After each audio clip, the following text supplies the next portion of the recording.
अस्सलाम वालेकुम। नदाइक Sun TV पर आपका मेज़बान चौधरी अख्तर फ़ारूक में। नाजरीन, आपने हमारे मौजूद मेहमान नवीद इकबाल साहब की पहले बातें सुनी, बड़ा दर्द दिल रखते हैं और जो बातें उनकी हैं अकल और दलील से खाली नहीं होती।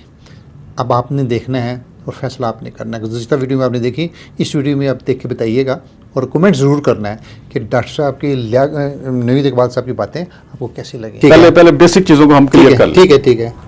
तो सबसे पहले ज़रूरी क्या चीज़ है कि किसान इसको अब एक बिजनेस के तौर पर सोचना शुरू करे। ठीक है। और हमारे पास जो एवरेज ज़मीन है, वो फार्म है, वो तकरीबन कुछ 14-15 एकड़ के ऊपर है एवरेज फार्म। ठीक है। अगर हम एवरेज के तौर पर देख लें, कुछ लोगों के पास 2.5 एकड़ तक भी है, कुछ लोगों के पास 5.5 एकड़ तक भी है, लेकिन अगर हम एवरेज देखें तो 14.5-15 एकड़ तक एक फार्म बनता है। और बाकी जो बड़े लैंड ओनर्स हैं वो तो मरबों में फिर चले जाते हैं। तो हमारे पास वसाइल तो बहुत अच्छे हैं। ज़मीन हमारे पास है। ज़मीन किस लिए चाहिए होती है? फार्म बनाने के लिए। और फिर हमें ज़मीन चाहिए होती है फसल लगाने के लिए, जो हमने लगानी है और उस फसल को हमने मीट के अंदर कन्वर्ट करना है। बेसिकली ये प्रोटीन का बिजनेस है। ठीक है। अब किसान ने दो फैसले करने होते हैं। नंबर 1, अगर उसको प्रॉफिट है तो वो क्या करेगा? वो बेचेगा फसल को, या वो ये डिसाइड करेगा कि मेरे पास जो फसल आई है मैंने इसको मीट के अंदर कन्वर्ट करके बेचना है। मसलन मेज है, हम मकई लगाते हैं, मकई का सालिज बनता है, तो किसान ये फैसला कर सकता है कि मैंने मकई को ऐसे ही बेच देना है कि मैंने इसको मीट के अंदर कन्वर्ट करके बेचना है। एक वैल्यू एडिशन हो जाएगी। ठीक है। तो अब इसके लिए जो एक मिनिमम कमर्शियल साइज है जिससे किसान का पूरा के पूरा साइकिल चलता है और उसका टर्नओवर अच्छा होता है, उसको प्रॉफिटेबिलिटी मिलती है और वो डेली बेसिस पे उसको कैश फ्लो होता है और वो अपने कस्टमर को सर्विस दे सकता है, वो 1000 का फार्म है। आप इससे नीचे का भी बना सकते हैं, लेकिन आप टारगेट कीजिए 1000 कैटल के फार्म को। उससे नीचे आप बनाएंगे तो आप क्या करेंगे? 3 महीने के बाद जाके आपकी इन्वेंट्री निकलेगी। अच्छा, उसमें 3 महीने तक आपके पास कैश फ्लो ही नहीं है। अब आप क्या करेंगे? अपने पास से तो पैसे नहीं लगाएंगे ना ज़्यादा किसान के पास। तो अब ये है कि इसमें उन लोगों को आना चाहिए कि जिनको अल्लाह ताला ने इतने वसाइल दिए कि वो 1000 का फार्म बना सकते हैं। और पाकिस्तान में ऐसे लाखों लोग मौजूद हैं, ऐसे लाखों हमारे जिम्मेदार भाई मौजूद हैं जिनके लिए 1000 कैटल का फार्म बनाना कोई मुश्किल काम नहीं है। तो सबसे पहले तो हमें यह करना पड़ेगा कि हमें अपने जो लाइफ स्टॉक और ख़ासकर जो बीफ है, बीफ की पूरी दुनिया के अंदर बहुत बड़ी डिमांड है। हमें ना अपने 26 करोड़, हम अपने मुल्क के अंदर बीफ को ज़्यादा खाना पसंद नहीं करते। हम मटन खाते हैं, हम मटन खाने वाली कौम है बेसिकली। तो बीफ तो हमें एक्सपोर्ट करना चाहिए। और जब आपको ये पता चलता है कि इस चीज़ की कीमत बाहर ज़्यादा लग सकती है तो हम उसको नहीं भी खाएंगे, उसका कोई अल्टरनेटिव खा लेंगे, तो उसको हम एक्सपोर्ट कर देंगे, तो हमें पूरी कौम को फ़ायदा होगा। तो अब हमें एक तो अपनी सोच के अंदर थोड़ी सी चेंज करनी है कि अब हमें क्या करना है। और जो चेंज आती है ना सर, वो सबसे पहले इंडिविजुअली आती है। जब एक ही सोच के 10 बंदे इकट्ठे हो जाते हैं तो फिर वो पॉलिसी की शक्ल इख्तियार कर लेता है। हम उल्टा सोचते हैं, हम कहते हैं कि जी पहले पॉलिसी बनाएंगे, उसके बाद फिर उसके नीचे चेंजेस आएंगी। अब हमारी जब से पाकिस्तान बना है, एग्रीकल्चर के ऊपर पॉलिसीज बनती हैं, लाइफ स्टॉक के ऊपर पॉलिसीज बनती हैं, वो उनके लिए नोटिफिकेशंस भी हो जाते हैं, लेकिन उसके असरात आज तक कभी नहीं आ सके। तो अब यह है कि अब अफराद को हर फर्द है मिल्लत के मुकद्दर का सितारा। अब अगर हमारे लोग भेड़ चाल के अंदर चलते हैं, हमारे लोग सोच समझ के नहीं चलते, अगर उनके सामने एक बंदा कामयाब हो गया तो सब लोग अन्य उसके पीछे पड़ जाएंगे। तो अब हमें तो इसी पे चलना है कि भाई कुछ लोग आए, वो इसमें करके दिखाएं और फिर लोग उसको फॉलो कर लेते हैं। पॉलिसियां जो ना फॉलो के अंदर बनी पैड़ी रह जाती हैं पाकिस्तान के अंदर, ना हुकूमतों की उसके ऊपर कोई तवज्जो होती है, ना अफराद की होती है, ना मिनिस्ट्रीज की होती है, ना इदारों की होती है, ना लोगों की होती है। तो इसमें हमें ये सोच समझ लेना चाहिए कि पाकिस्तान को अल्लाह ताला ने एग्रीकल्चर के लिए बनाया था। हमें यहाँ पर वो तमाम बिजनेसेस लेके आने हैं, वो तमाम इंडस्ट्री लेके आनी है, वो तमाम प्रोफेशंस लेके आने हैं, वो तमाम वोकेशनल स्किल्स लेके आनी है जिनका ताल्लुक अल्टीमेटली जाके लाइफ स्टॉक से बनता है, एग्रीकल्चर से बनता है। मैं अपने नाजरीन की आसानी के लिए, गो आप बातें तो वही कर रहे हैं जो मेरा सवाल है, लेकिन फिर भी उनकी आसानी के लिए, ताकि उनकी उनकी सोच एक सिमत की तरफ मरकूज हो सके, कि सवाल ये है मेरा कि पाकिस्तान लाइफ स्टॉक में दुनिया में पाकिस्तान किस मुकाम पर खड़ा हुआ है और इसकी अहमियत क्या है? इस हवाले से ज़रा मेरे नाजरीन को ज़रा बताइएगा। तो इस वक्त हम बड़े आसानी के साथ अगर हम थोड़ी सी अपनी सप्लाई चेन्स को ऑर्गेनाइज कर लें मीट के हवाले से, तो हम बड़े आराम से कोई $2 अरब का मीट बीफ एक्सपोर्ट कर सकते हैं पाकिस्तान से। ये हमारी अपॉर्चुनिटी है इसके अंदर।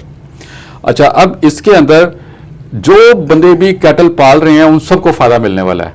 ठीक है। ये फायदा कोई एक दो बंदे नहीं लेके जाने वाले। ठीक है। एग्रीकल्चर की खूबसूरती ये है कि इसके अंदर से प्रॉफिटेबिलिटी, जो इनकम आती है, जो इसके अंदर वसाइल आते हैं, वो ऊपर से नीचे की तरफ फ्लो करते हैं। तो अब अगर हम अपनी मीट इंडस्ट्री को अगर थोड़ा सा ऑर्गेनाइज कर लें, इसकी सप्लाई चेन को थोड़ा सा बेहतर कर लें, और ये अफरादी तौर पर होगी, ये इस पे हुकूमतें कह सकती हैं, तजुर्बा दिला सकती हैं, कुछ लेजिस्लेशन कर सकती हैं, लेकिन ज़बरदस्ती वो हमसे काम तो नहीं करवा सकती ना। काम तो हमने खुद करना है। अगर मैं ही काम करने के लिए तैयार नहीं तो हुकूमत की पॉलिसी क्या करेगी? तो हम $2 अरब तक की आराम के साथ बीफ एक्सपोर्ट पाकिस्तान से कर सकते हैं। उसमें सबसे बड़ी पहली मार्केट हमारे पास है गल्फ की। ये 6-7 कंट्रीज हैं, इनमें हम 4 घंटे के सफर के साथ हमारा गोश्त वहां पे पहुंच जाता है। ठीक है। हम अब क्योंकि वैल्यू एडिशन ज्यादा नहीं करते, हमारी क्वालिटी को नहीं बनाते, तो इस वक्त हमारा जो दुनिया के अंदर मीट है, बीफ है, वो सबसे सस्ता है। ठीक है।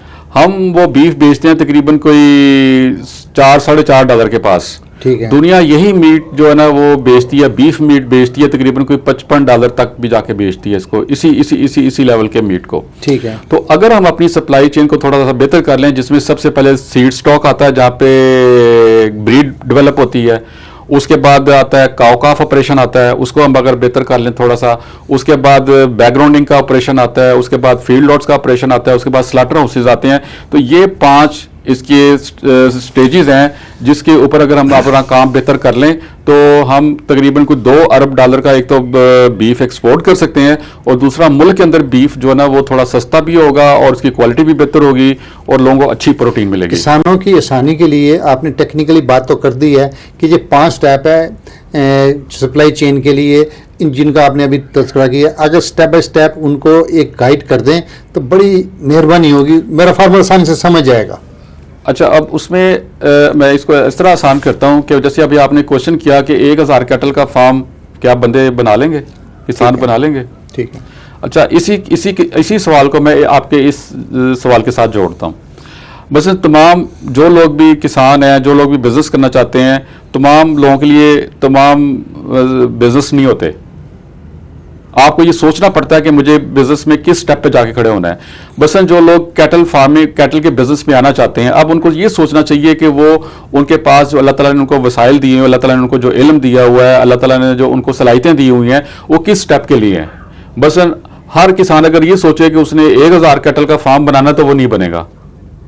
अगर वो उसको 20-30 के साथ स्टार्ट करेगा, वो चलेगा तो सही जैसे अभी चल रहे हैं, लेकिन उसमें कोई ग्रोथ नहीं आएगी, उसको फायदा नहीं हासिल हो सकेगा और वो मायूस होकर वो काम थोड़े दिनों के बाद, थोड़े सालों के बाद छोड़ जाएगा।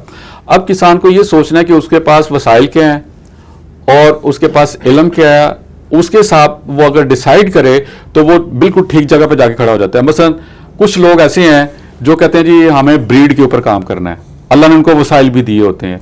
ये बड़ा सब्र के साथ करने वाला काम है, इसके लिए 10-15 साल चाहिए आपको ब्रीड के ऊपर काम करने के लिए।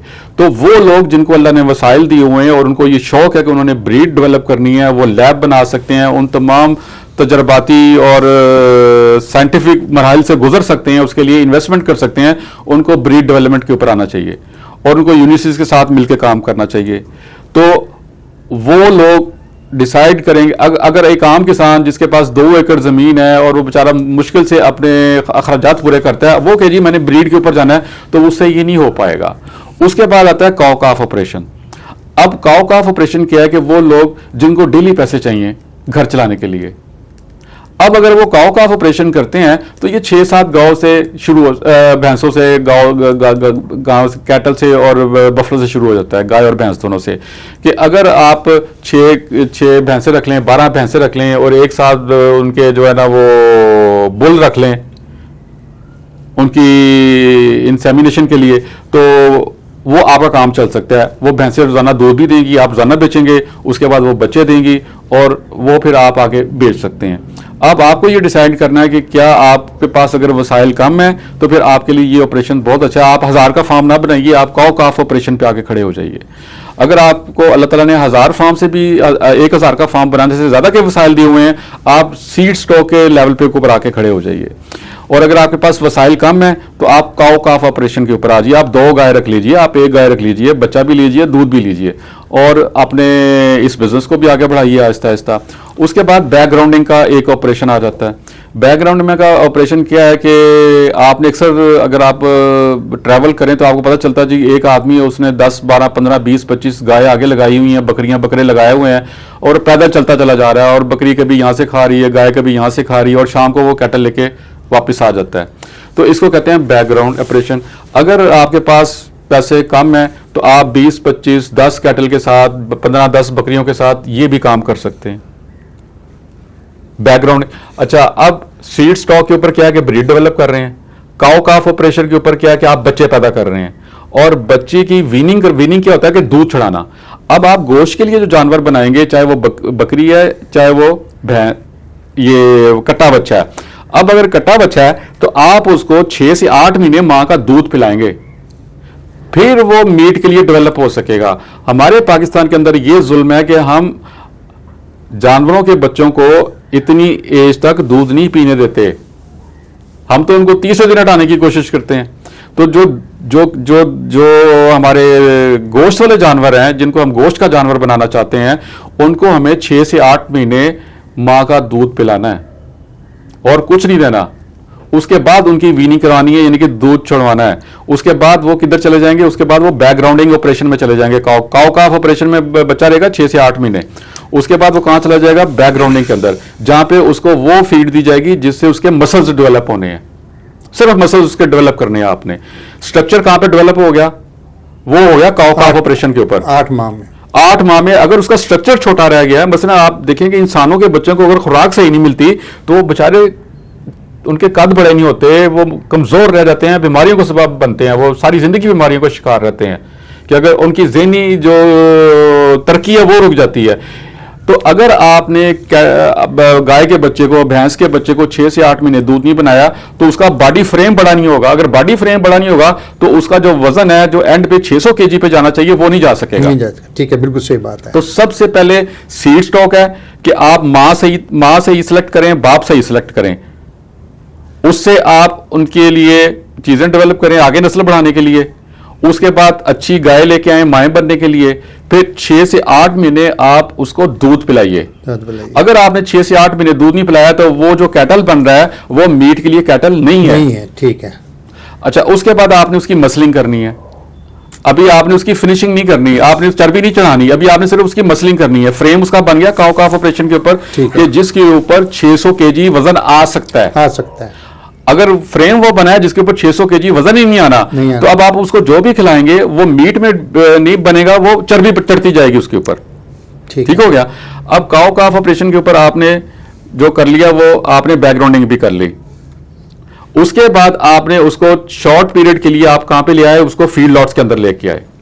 अब फील्ड लॉट्स के ऊपर आपने उसकी फिनिशिंग करनी है। आपने उसके ऊपर क्या करना है? फैट चढ़ानी है, फरबा करने के लिए उसमें फरबा करना। नो, नॉट फरबा नहीं कह सकते उसको। अच्छा। आपने उसको एनर्जी देनी है, बेसिकली एनर्जी देनी है कि उसके मीट के अंदर जो उसके मीट के अंदर ड्राइनेस रह गई थी उसमें सिर्फ हमने पीछे मसलिंग की थी। तो अब जो उसका मीट है वो टेंडर भी हो सके, उसके अंदर जूसीनेस भी आ सके, उसका कलर भी ठीक हो सके, और उसके लिए हमने उसको हाई एनर्जी देनी है। पिछले स्टेप में उसको हमने हाई प्रोटीन देनी थी, अब हमने उसको शॉर्ट पीरियड के लिए हाई एनर्जी देनी है। अब अगर ये तमाम चीजें पूरी हो रही हैं तो इसका पूरा लाइफ साइकिल बनता है 27 महीने तक। गोश्त वाले कैटल का जो साइकिल है ना, ये 27 महीने से ऊपर नहीं है। आपने नदाइक सन टीवी से साथ वाबस्ता हैं, आप हौसला अफजाई करते रहें। आज भी आपने वीडियो देखी, आपने लाइक शेयर और कमेंट तो ज़रूर करने हैं कि आया कि लाइफस्टाइल के हवाले से जो आज के हमारे मेहमान की बातें हैं आपको कैसी लगी। आपकी कीमती आरा की रोशनी में हम आज से पहले से बेहतर काम करेंगे। आपने रहनुमाई ज़रूर करनी है। आप ही हमारा सोर्स हैं। जब तक के लिए अपने मेज़बान को इजाज़त दीजिए। इंशाल्लाह फिर मुलाकात होगी। अल्लाह हाफ़िज़। किसान जिंदाबाद, पाकिस्तान पाइंदाबाद।